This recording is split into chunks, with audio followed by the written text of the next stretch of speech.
Hello, all, and welcome to the movie review of The Girlfriend, starring Dikshit Rashmika, directed by Rahul Ravindran, music composed by Hesham Abdul Wahab, and background by Prashant Vihari. Cinema చూశానండి.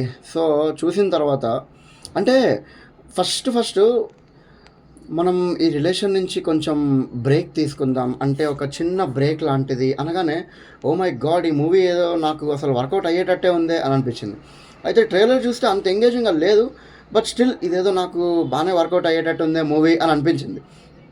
కానీ థియేటర్లోకి వెళ్ళి cinema చూస్తే అబ్బా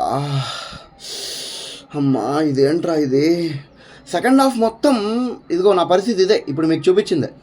అంటే first half అయితే పర్లేదు, ఒక ఒక మోస్తారుగా ఉంది, కానీ సెకండ్ హాఫ్ అయితే అస్సలు బాగాలేదండి. అంటే ఈ చూపించిన వే ఏదైతే ఉందో అసలు కంప్లీట్లీ నచ్చలా నాకైతే.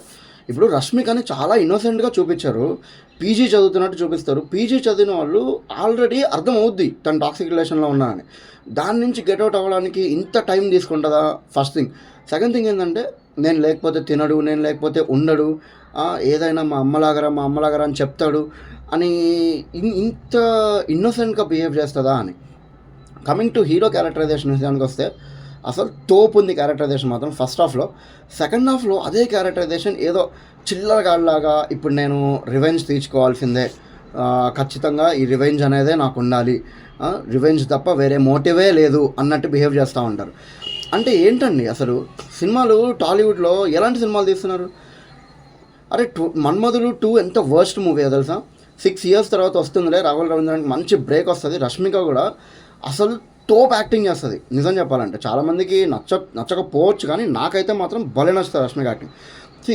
ఇప్పుడు ఈ మూవీని డియర్ కామ్రేడ్తో కంపేర్ చేద్దాం మనం. అంటే డియర్ కామ్రేడ్లో చూడండి, క్లైమాక్స్లో మీకు సెకండ్ పార్ట్లో ఉండి ఉండి ఉండి ఉండి ఒక్కసారిగా బర్స్ట్ అయిపోతుంది అనమాట తన ఫీలింగ్స్ ఏంటి అనేది. ఇక్కడ కూడా అలాగే అవుతుంది, కాకపోతే ఏంటంటే అక్కడ ఉన్నంత ఇంటెన్సిటీ ఇక్కడ క్యారీ అవ్వాల.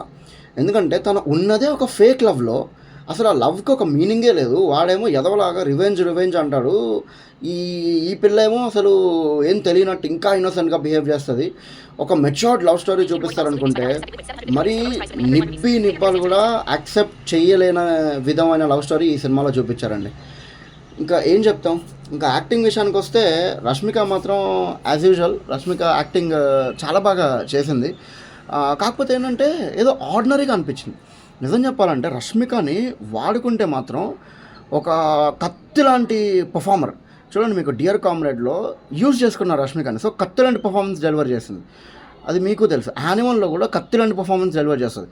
కానీ ఎందుకో అంటే ఈ సినిమాలో she failed my expectations, she didn't even meet my expectations అని నాకు అనిపించింది. కానీ నిజంగా సెకండ్ హాఫ్ మాత్రం ఇంకా నా పేషెన్స్ని టెస్ట్ చేసింది మూవీ. చాలా ల్యాగ్ ఉంటుంది. అయితే రివెంజ్ తీసేసుకోవడం లేదంటే ఇచ్చేసుకోవడం, అంటే ఈ బ్రేకప్ అనేది అయిన తర్వాత ఆ స్టేట్ ఆఫ్ మైండ్ ఎలా ఉంటుంది, దాని తర్వాత ఎలా డీల్ చేస్తారు అనేది ఎంతో బాగా చూపించవచ్చు. ఒక మెచ్యూర్డ్ లవ్ స్టోరీ అయితే చూపించడం ఫెయిల్ అయ్యారు. కమింగ్ టు రావు రమేష్ అయితే ఏదో వియర్డ్గా బిహేవ్ చేస్తున్నారు. ఒకసారేమో నీ క్యారెక్టర్ లేనిదానా అని తిడతాడు, చీ అని తిడతాడు. ఇంకొకసారి అమ్మా ఏంటమ్మా, సరేలేమ్మా వెళ్తాలేమ్మా, లాస్ట్లో ఏదో ఓకేలే మీకు ఈ మాత్రం మీకు చూపించింది ఎక్కువలే అన్నట్టు క్లైమాక్స్ ఏదో చుట్టేశారు అని అనిపించింది. నాకైతే నచ్చలేదు. ఇంకా ప్రొడక్షన్ వాల్యూస్కి వస్తే ఓకే పర్లా బాగానే ఉన్నాయని చెప్పొచ్చు. మ్యూజిక్ విషయానికి వస్తే అసలు బ్యాక్గ్రౌండ్ అయితే లేదు, పాటలు అయితే సోసోగానే ఉన్నాయి. బ్యాక్గ్రౌండ్ డెలివరీ కూడా చేయలేదండి, అసలు చాలా సైలెంట్గా ఉంటుంటుంది. ఇంటెన్సిటీ కూడా క్యారీ అవ్వాల కొన్నిసార్లు అయితే బ్యాక్గ్రౌండ్ విషయంలో. I'm extremely disappointed with that. పాటల విషయానికి వస్తే ఓకే ఏదో సోసోగా ఉన్నాయి. సో ఈ రివ్యూ సినిమా చూడొచ్చా అంటే నేనైతే ఏదో టైంపాస్కి ఒక్కసారి ట్రై చేస్తే చేసుకోవచ్చు, మరి అది దట్స్ అప్ టు యూ. కానీ దీనికోసం ఎఫర్ట్స్ పెట్టి థియేటర్కి వెళ్ళాల్సిన అవసరం లేదైతే నేను ఫీల్ అవుతాను. And there is no harm Rashmika here. Rashmika అంటే నాకు చాలా ఇష్టం. సో ఫైనల్గా మూవీ గురించి చెప్పాలంటే it was a disappointing venture for me, and I wish Rashmika all the best. Roles choose చేసుకునేటప్పుడు కొంచెం కేర్ఫుల్గా ఉంటే బాగుంటుందని నా feeling. So that's all for the review. And నేను ఆల్రెడీ ఇది వరకు వీడియోలో చెప్పినట్టుగా మీ కైండ్లీ ఛానల్ని సబ్స్క్రైబ్ చేసుకోండి, వీడియోని లైక్ చేయండి, షేర్ చేయండి, మీ వాల్యుబుల్ కామెంట్ని వీడియో కింద పెట్టండి. సో నేను అప్కమింగ్ యూట్యూబర్ని, నాకు సపోర్ట్ చేయాల్సింది కూడా మీరే అన్నదాన్ని మీరు గుర్తుపెట్టుకోండి.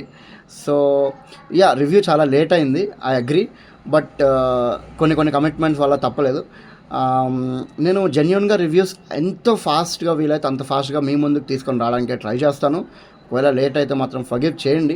కానీ ఖచ్చితంగా నేను కన్సిస్టెన్సీ మెయింటైన్ చేయాలంటే మాత్రం సబ్స్క్రైబర్ కౌంట్లో కన్సిస్టెన్సీ పెరగాలి. వీడియోస్ లైక్స్, వ్యూస్, షేర్స్, కమెంట్స్లో మాత్రం ఖచ్చితంగా కన్సిస్టెన్సీ పెరగాలి. Thank you. Let's meet for the next review. Bye.